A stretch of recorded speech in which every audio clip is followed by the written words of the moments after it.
네, 이분은 저하고 이슈 화합 시간을 오랫동안 하셨던 분인데요. 참 안타깝습니다. 방송에 다시 돌아오셨는데 김철근 개혁신당 사무총장님 나오셨습니다. 예, 안녕하세요. 네, 안녕하세요. 네, 뭐 그동안 어떻게 지내셨어요? 근황이 어떠신가요? 꼭 물어봐야 됩니까? 아, 그래도 이게 또 오랜만에 또 우리 시청자들 앞에 나오셨으니까. 예. 네. 요즘 저 선거운동 열심히 하고 있습니다. 목이 좀 쉬었잖아요. 아, 선거운동 많이 하셔서 목소리가요? 네, 네. 지금 유세하고 다니고 있어요. 네. 전국에 저희 개혁신당 후보들이 43명? 43명. 예, 네. 출마했는데요. 지금 수도권 중심으로 다니고 있고요. 내일은 이제 영남권 영남권. 예, 네. 갈 거고요. 전국 다 다니고 있습니다. 아, 전국 다 다니고 있습니다. 예, 그래서 목이 좀 쉬었어요. 예, 목이 많이 쉬었네요. 네. 목이 많이 쉬었을 때 뭘 먹지? 날계란? 도라지. 도라지. 예, 네. 예, 그거 좋고요. 그다음에 날계란도 좀 먹고. 이런 참기름은 어떻습니까? 뭐 참기름에 날계란 먹는 거죠. 참기름에 날계란. 네. 네. 예, 목이 돌아왔으면 좋겠네요. 네. 자, 선거가 일주일 앞으로 다가왔는데요. 이건 뭐 개혁신당 입장일 수도 있고 개인의 입장일 수도 있습니다만은 현재까지 선거 판세 어떻게 보고 계세요? 판세가 이번 선거는 기본적으로 정권 심판 선거 성격이 강한 것 같아요. 네네. 현장에 가봐도 그렇고요. 지금 여러 여론조사를 쭉 봐도 그런 경향이 좀 강한 것 같습니다. 그래서 아무래도 야권 전체가 좀 대세가 아닌가 이런 생각을 좀 많이 하게 됐고요. 기본적으로 그 집권 2년 차이기 때문에 중간평가 성격의 정권에 대한 심판, 뭐 정권이 잘했으면 정권을 지지할 거고 정권이 잘못했다고 생각하는 사람은 좀 반대하는, 견제하는 이런 성격의 선거기 때문에 아무래도 제가 보기에는 윤석열 정권 2년의 평가라는 게 실제로 그렇게 좋지 않다 이런 것들이 많이 보이는 것 같아요. 예. 근데 이제 뭐 정권 심판론을 이렇게 전체적으로 야권의 프레임으로 네. 만들었습니다만은 거기에서 개혁신당의 목소리가 크지는 않은 것 같아요.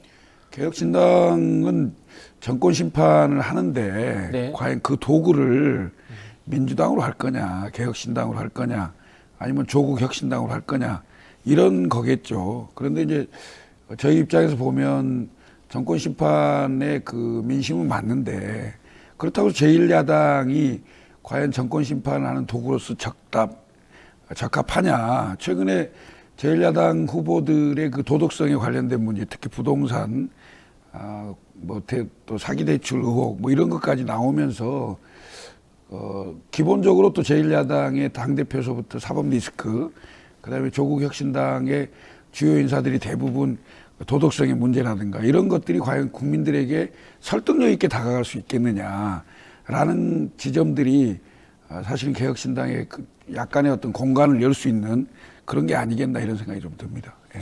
근데 뭐 지지율이 민주당하고 조국혁신당이 잘 나오니까 아무래도 좀 명쾌한 점. 지점들이 있겠죠. 왜냐하면 그리고 명쾌하고 제1야당이라는 덩어리가 있기 때문에 제1야당 프리미엄이 있다. 그 이른바 사표 방지 심지라 할까요? 뭐 이런 게 있을 수 있겠죠. 그런데 국민 여러분이 다 잘 아시겠습니다만은 투표를 했을 때 그 지지율, 그다음에 의석수 이런 것들이 굉장히 중요하거든요. 그래서 소신 투표를 좀 해주시는 게 좋다. 그래야 사실은 1당, 2당이 아닌 또 다른 선택지가 우리 정치에 살아남을 수 있는 근거가 된다. 이렇게 꼭 말씀 좀 드리고 싶습니다. 예. 네. 제가 사실은 개혁신당 창당할 때 두 가지 딴에는 조언을 냈습니다. 윤석열 정부와 제일 격렬하게 싸워달라. 두 번째는 정통 보수를 복원해달라. 뭐 이런 이야기 했는데 잘 못하신 것 같아요, 솔직히. 솔직히 말씀드리면 이제 지금 이제 1당과 2당 특히 집권 여당이 굉장히 어려운 상황이 되기 때문에 집권 여당의 골수 지지층이라고 할까요? 네네. 그분들이 똘똘 뭉치는 상황이 돼요. 네. 그래서 집권 여당을 지지하는 분들한테는 사실 여분이 별로 없거든요. 그래서 다른 선택을 하기는 쉽지 않을 겁니다. 오히려 그분들은 오히려 똘똘 뭉치는 상황이고 더군다나 이제 국민들 중도층이나 수도권을 중심으로 한 이분들은 정권 심판 성격이 강한 그렇죠. 네. 이런 상황이기 때문에 사실은 이제 그 개혁신당을 비롯한 삼지대의 그 정당들이 공간을 열기 쉽지 않은 상황인데 그래서 이제 결국은 심판 성격의 선거를 잘 치러야 된다고 저는 생각합니다. 그럼에도 불구하고 우리가 1당, 2당이 아닌 제3당이 어느 정도 그 의미 있는 의석수 그리고 의미 있는 득표율을 올릴 때 한국 정치의 변화를 가져올 수 있는 그런 계기가 되지 않겠나 이런 생각을 합니다. 만에 하나 이런 시도들이 의미 있는 상황이 아니라면 또 다른 4년 후, 또 다른 8년 후 이런 시도들이 있을 건데 그 시도들이 쉽게 도전할 수 있겠느냐. 도전하는 정치가 가능하겠느냐. 그래서 도전하는 정치, 새롭게 바뀌는 정치의 어떤 불씨나 씨앗을 살리는 소신 투표를 해주시는 게 좋겠다 이 말씀을 드리는 거죠. 네, 제가 사실은 좀 안타까운 마음에 그런 질문을 드려봤습니다. 사실 우리 김철근 총장님이 의원도 되시고 또 더 활약해 주시길 제가 바랬는데. 아니 저뿐만이 아니고 우리 박진영 앵커께서도 계속 이슈화해야 될 것 같아요. 여기서 진행하고 있으면 안 되잖아. 네네. 자, 이 총선이 다가오면서 이 막판 돌발 변수에 당들이 다 긴장하는 상황인데요. 이번 총선에서 마지막 남은 뭐 변수라든가 대통령 이야기도 있습니다만 어떤 게 있을까요? 대통령께서 어제 담화를 발표했는데 윤석열 대통령이 본인은 선거운동 비슷하게 이렇게 좀 영향을 미치기 위한 그런 활동인 것처럼 보이는데 네. 실상은 민주당 숨어있는 선거대책위원장 같아요. 왜 나와서 그렇게 하시는 건지 그리고 민생토론이라고 해서 이렇게 자꾸 지역을 다니거나 가서 예산 얘기를 하시는 건데 평소에 그렇게 하셨어야죠. 평소에 2년 동안 뭐 하시다가 선거운동 기간 중에 이렇게 다니면서 얘기를 하면 믿어주십니까? 믿지는 않거든요. 그리고 집권당의 이른바 프리미엄이라고 할 수 있는 것이 경제와 애교 뭐 이런 거거든요. 특히 이제 보수 세력이 집권을 했기 때문에 안보와 경제는 어느 정도 그렇죠. 좀 득점할 수 있는 요인이거든요. 여기서 전혀 득점이 안 되는 거예요. 최근에 뭐 파 한 뿌리에 얼마, 뭐 파 한 단에 얼마 이런 얘기가 나오면서까지 물가 문제까지 나오면서 과연 이 정부가 경제와 민생에 득점할 수 있는 요인에서 오히려 실점을 하고 있는 상황 있잖아요. 거기다가 뭐 그 이른바 그 이슈라고 할 수 있는 게 물론 뭐 다른 방송에서도 얘기를 했습니다만 이채 양명주라고 그래서 이태원 사건 있었죠. 최수근 상병 사건 있었죠. 양평 고속도로 있었죠. 명품백 수수하는 거 나왔죠. 주가조작 사건 나왔죠. 이런 것들이 국민들이 내일 위에 다 있는 거잖아요. 그럼 결국 심판 선거가 강할 수밖에 없는 건데 제가 보기에는 이제 선거 중반 이후 넘어가면서 결국 각 당이 가장 우려하는 게 돌발 변수잖아요. 네. 그 돌발 변수인데 지금 제가 보기에는 민주당도 상당히 대체적으로는 그 심판 선거의 성격이 강하기 때문에 제1야당이 유리한 고지에 있는 것처럼 보입니다만은 지금 몇몇 후보들이 사실 민주당 지도부 입장에서도 결단의 시점이 오지 않았나 이런 생각이 드는데 만약 이게 결단하지 않고 그냥 넘어갈 수 있는 문제겠느냐 이러면 그 수도권 선거에 굉장히 큰 영향을 미칠 수 있는 거죠. 예를 들면 양문석 후보라든지 공영훈 후보라든지 이런 분들의 어떤 부동산 관련 문제 또 자녀들 관련해서 어떤 특혜 의혹 문제 이런 것들이 나오기 때문에 국민들이 이거 굉장히 안 좋게 보거든요. 그런데 과연 이게 뭐 5석, 10석을 잃더라도 안고 갈 거냐 이런 그 것들이 선거에 큰 영향을 미칠 가능성이 있다 이렇게 보여집니다. 네. 여당의 대통령 리스크와 야당의 리스크까지 지적을 해주셨는데요. 결국 이제 대통령 관련해서 비판을 해보자면은 경제 안보조차도 활용할 줄 모른다. 이 이야기는요 보수가 아니라는 뜻인 것 같아요. 원래 정통 보수가 경제하고 안보를 내세우잖아요. 그렇죠. 네. 사실은 뭐 윤석열 대통령이 문재인 정부 때 검찰총장 출신이잖아요. 네. 그리고 검찰총장으로 가는 과정에서 나름대로 좀 멋있는 얘기를 한 2가지 했잖아요. 뭐 총장은 장관의 부하가 아니다는 등 뭐 사람에 충성하지 않는다는 등 이런 얘기를 하면서 뭔가 국민들의 내리에 인상 깊게 공정과 상식을 내세우는 이런 걸로 대통령이 되셨는데 과연 대통령이 된 이후에 본인의 인생의 목표가 달성이 돼서 그런 건지 끝난 아니면 거죠. 예, 어떤 소명의식이 있는 건지 또 어떤 국정 철학이 있는 건지 도대체 알 수 없는 2년을 보낸 상황이잖아요. 그래서 근본적으로는 어떤 화장을 하더라도 그 본바탕이 변하지 않는 본질이 변하지 않는 상황이기 때문에 이번 선거는 어떤 그 변수가 있더라도 그 정권 심판이라는 상수를 넘지는 못할 겁니다. 네. 알겠습니다. 이런 상황이다 보니까요. 여당에서도 위기론과 그다음에 출마자들의 반성, 읍소 이런 행위들이 나오겠습니다. 특히 이제 경남 김해에 뜬금없이 지역구로 옮기게 된 조혜진 의원 같은 경우는요. 윤석열 대통령 사과해라. 그리고 내각 총사퇴해라. 뭐 이 정도 주어장까지 나왔습니다. 아니 진즉 그렇게 하셔야지. 진작 그렇게 했어야 된다. 네. 네. 왜냐하면 지금 선거 이제 그 한 8일, 9일 정도밖에 안 남은 상황이잖아요. 오직 다급했으면 이런 말씀을 할까. 뭐 심지어는 뭐 함은경 후보 같은 경우에는 뭐 탈당 얘기까지 할 정도면요. 지난 2년 동안 더군다나 그 조혜진 의원은 집권당의 국회의원이었잖아요. 국회의원으로서 과연 당내 그 일방통행이 진행될 때 대통령을 향해서 뭘 하고 있었습니까? 네. 그리고 공천을 뭐 시스템 공천이라고 하면서 거의 입막음 공천을 했는데 그런 공천을 하는 동안 조혜진 의원은 뭐 하고 계셨어요? 본인의 지역구도 못 지키고 결국 다른 지역구에 가서 선거가 어려운 상황이 되니까 무슨 내각 총사퇴 이런 얘기를 해서 무마할 수 있다고 생각하십니까? 절대 저는 아니라고 보거든요. 그리고 읍소한다고 해서 국민들이 믿어주겠습니까? 그렇지 않거든요. 대통령이 해놓은 지금까지 공약이라는 게 있는데 그 공약 하나 못 지키면서 무슨 얘기를 한들 믿겠습니까? 저는 국민들 민주주의 국가에서 선출직 공직자에 대한 어떤 그 견제와 책임을 묻는 것은 선거 때 심판하는 거예요. 네. 이 심판을 벗어날 수가 없을 겁니다. 저는 그렇게 보여집니다. 때는 늦었다. 때는 늦었다. 네. 근데 조혜진 의원 입장에서 내가 잘못한 게 뭐야? 대통령이 잘못했지. 이런 사고잖아요. 아니, 그러니까 대통령과 집권여당이라는 게 공생관계잖아요. 공동운명체이다. 그럼요. 그러면 이미 국정운영을 하는 그 최종 책임자는 대통령이지만 그 세력은 집권당이거든요. 네. 그럼 그 집권당으로서 대통령에게 물론 함께 가는 길이기 때문에 동행도 해야 되겠지만 그 길의 방향을 설정하는데 대통령이 잘못됐으면 말을 해야죠. 잘못됐다. 당신 이렇게 가면 국민들의 민심을 잃는다라고 얘기를 해야죠. 근데 그동안 뭐 했어요? 예?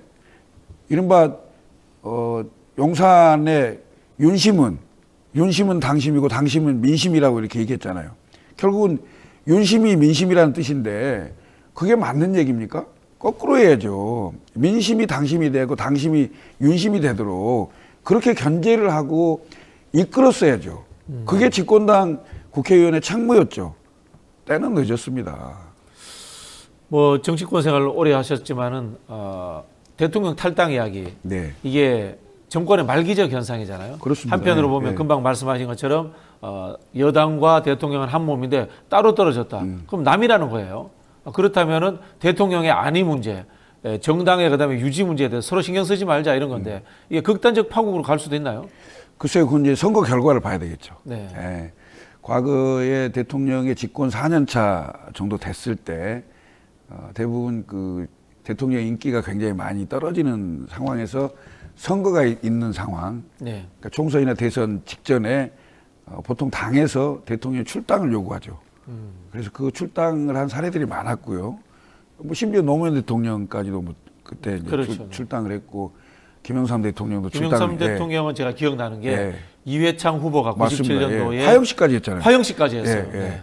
뭐 그런 정치가 비정하다고 하는 그런 것들이 보였는데요. 지금 집권당 내부에서 대통령 그 탈당 또는 출당 요구까지 나왔다는 것은 제가 선거 전에도 그런 얘기 했어요. 사실은 이게 공천 때 세게 부딪혔으면 공천 과정에서 이런 얘기가 나왔을 수 있거든요. 그리고 이상하리만큼 마치 대통령의 국정운영 평가 심판 선거가 공천 과정에서는 본인이 공천을 받아야 되기 때문에 여당의 후보자나 국회의원들이 사실 입을 열지를 못했어요. 그러면서 입막음, 그다음에 뭔가 자리 보장 네네. 이런 걸로 막 정리되는 듯한 순조로운 공천인 것처럼 보였잖아요. 어떻게 말하면 출마자들에게 예. 윤석열 대통령이 공천을 줬잖아요. 공천을 그렇죠. 보장해 줬잖아요. 예, 예. 네네. 그런 상황이 되면서 마치 한동훈 비대위원장을 내세워서 화장을 잘해서 네. 분장이 되는 것처럼 생각이 됐었어요. 근데 실제 선거 과정에 딱 들어가면서부터는 분위기가 완전히 또 달라졌거든요. 물론 거기서부터 보는 또 오는 오만도 있었죠. 사실은 홍보수석의 어떤 자세라든지 그다음에 호주 대사 임명이라든지 이런 것들이 국민들로 하여금 야, 윤석열 정부의 자세와 태도는 전혀 변화가 없구나. 여전히 오만하구나. 라는 것을 그대로 비춰지게 된 거 아니겠어요? 이런 것들로부터 다시 과거로 회귀되는 이런 상황이 됐다 이렇게 보여지고요. 선거 며칠 안 남았는데요. 저는 선거 결과에 따라서 아까 앵커가 말씀드린 대로 대통령이 아니라 집권당의 어떤 상황 네. 이런 상황들이 대단히 어려운 상황이 될 수 있다 이렇게 보여집니다. 예. 특히 이제 수도권은 말할 것도 없고요. 지금 선거가 낙동강 전선이라고 하나요? 네. 예, 그 PK에서도 상황이 굉장히 안 좋거든요.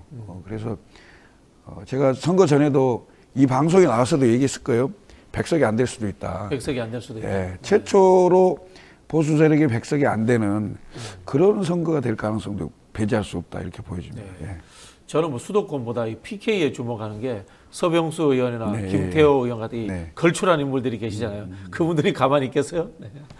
자, 이 상황에서 이제 함은경 후보가 이제 대놓고 국민의힘 탈당해 주십시오라고 대통령이 이야기했는데 이분은 사실 국민의힘에 들어온 지도 얼마 안 돼요.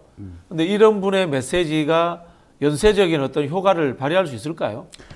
글쎄요, 힘을 얻기는 쉽지 않아 보이는데요. 네. 왜냐하면 함은경 후보가 집권당 내에 좀 뿌리가 깊은 뭐 인연이 많은 이런 분 같으면 혹시 모르겠는데요.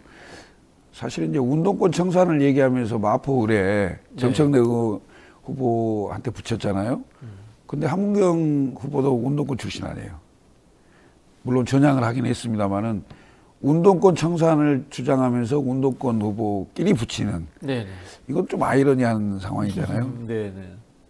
제가 보기에는 후보 선택이 좀 잘못된 거 아니냐. 후보 선택이 잘못됐다. 오히려 그런 성격의 후보들을 붙이려면 정말 신선하고 운동권하고 전혀 관련 없는 젊은 사람을 붙여야 되겠죠. 뭐 경제계 인사라든가. 그렇죠. 네. 전혀 다른. 그런데 이제 그분을 마포구에 붙여놓고 실제 선거를 진행해 보니 차이점이 안 나는 거죠. 네. 전향했는지 안 했는지는 모르겠지만 똑같은 운동권으로 보일 거 아닙니까? 엑스맨이야. 윤석열 그렇죠. 대통령 공격하는 거 보면은. 그러니까 이런 상황에서 선거를 하다 보니 선거는 전혀 될 가능성이 없고, 실제로 또 이제 후보로 들어와서 집권당에 정치 활동을 해보니 대통령이 이렇게까지 해서는 안 된다라는 또 본인의 나름의 소신이 있었을 거예요. 그런데 다른 집권 세력의 여러 후보들이 봤을 때 아니 무슨 굴러온 돌이 박힌 돌을 이런 생각을 할 수가 있겠죠. 네. 그래서 당내 분란만 일으킬 뿐 힘을 얻기는 쉽지 않을 것 같다 이런 생각이 들어요. 네. 우리 함은경 후보님 당내 다른 후보들과 스킨십을 확대하면서 자기 주장을 해주십시오. 네. 부탁드리겠습니다. 농담입니다. 자, 이런 와중에 이제 대통령 담화 이야기를 저희가 해야 되는데요. 들어보면은 2,000명을 고소하겠다라고 들립니다. 그런데 또 한편에서는 좋게 해석해가지고 의료계와 논의할 수 있다 이렇게 또 해석하는 분들도 있습니다. 어떻게 들으셨어요? 아니 기본적으로 지금 대통령이 신년 기자회견이나 이런 것도 안 했고요. 그렇잖아요? 그러면 오랜만에 국민들 앞에 섰어요. 특정 사안을 가지고. 그럼 본인 하실 얘기도 좀 하고 그리고 기자들 질문도 좀 받고 그래서 소상하게 좀 설득할 거 있으면 설득을 하고 일단 그런 자세와 태도가 좀 필요하다라고 보이는데 너무나 일방통행이죠. 네. 그러니까 14페이지짜리 50분 동안 본인 얘기만 있고 그냥 가버린 거 아닙니까? 제가 생방송 다 들었습니다. 너무 힘들었습니다. 예. 아니 이게 평소에 뭐 공사석에서도 말씀이 많다는 얘기를 하는데 공개적인 카메라 앞에서 그냥 본인 얘기만 하고 가버리는 일단 그런 국정 운영의 자세를 우선 지적하지 않을 수가 없고요. 내용을 보더라도 2,000명에 관련된 얘기가 전혀 물러섬이 없어요. 굳이 거기에 2,000명인지 그것도 설득력이 없고요.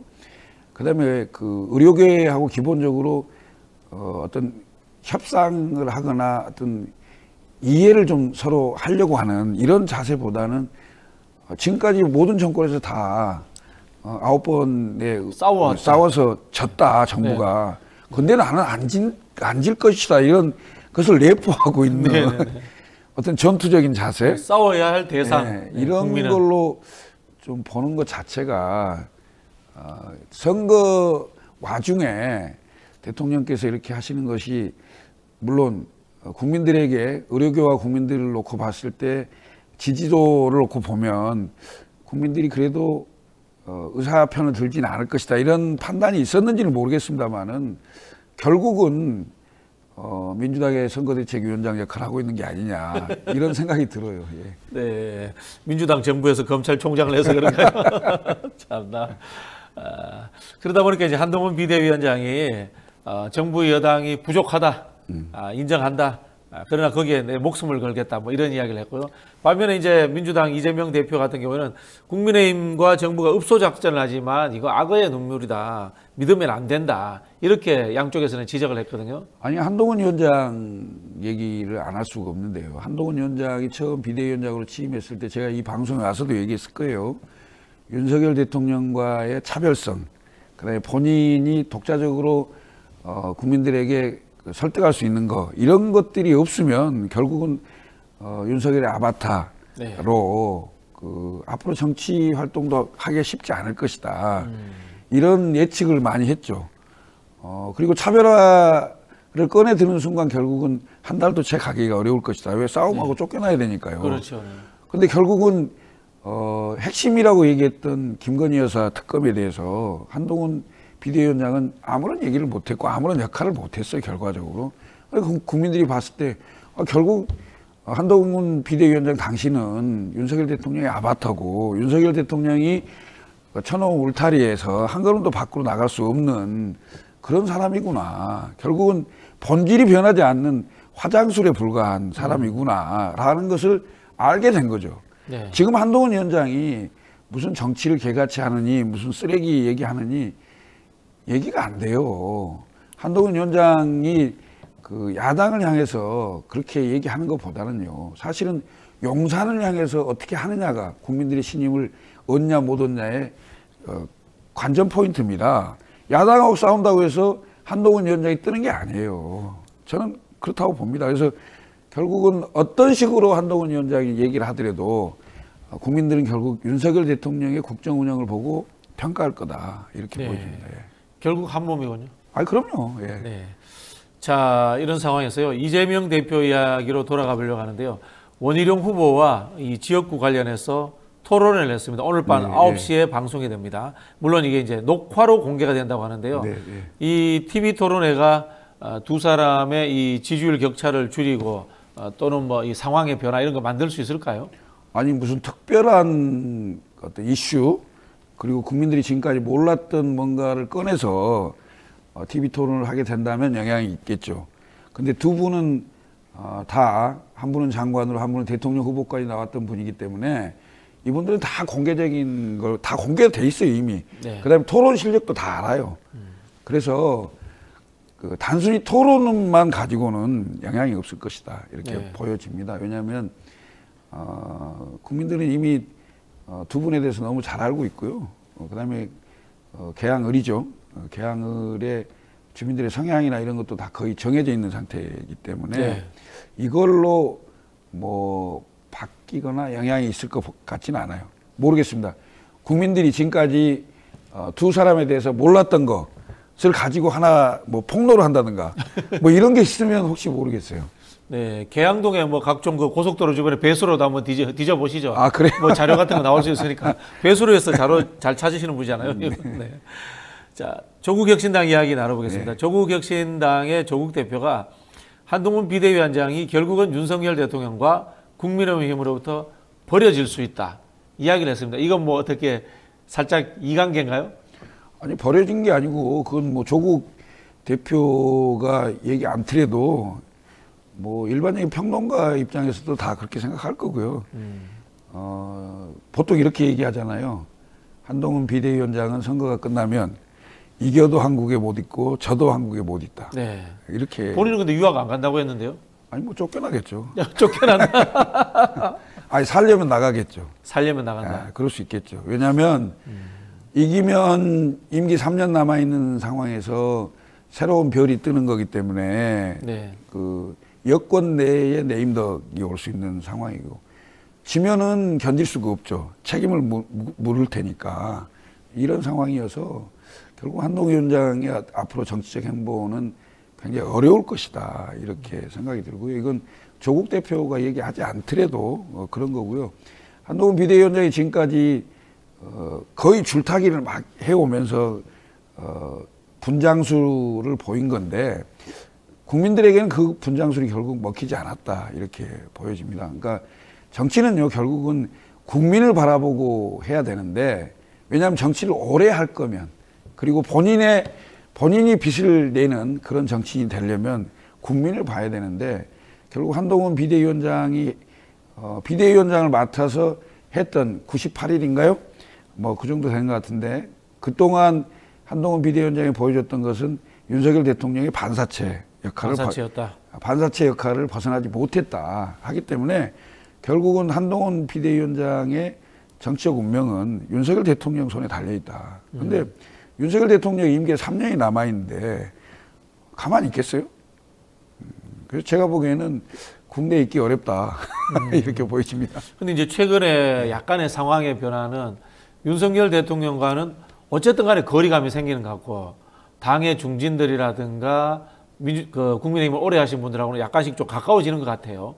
그런 흐름들이 한동훈 비대위원장이 총선 후에 혹시 패배하더라도 정치할 수 있는 나의 토양이 된다. 이렇게 착각할 수도 있지 않을까요?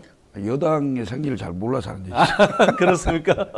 아니 그리고 야당만 하더라도 네. 이재명 대표의 그립감이 세지면 그 이른바 친명 세상이 되는 거고 비명이 활동할 공간이 없는데 심지어 대통령을 배출한 여당은 대통령의 현실적 힘이라는 것을 무시할 수가 없어요. 네.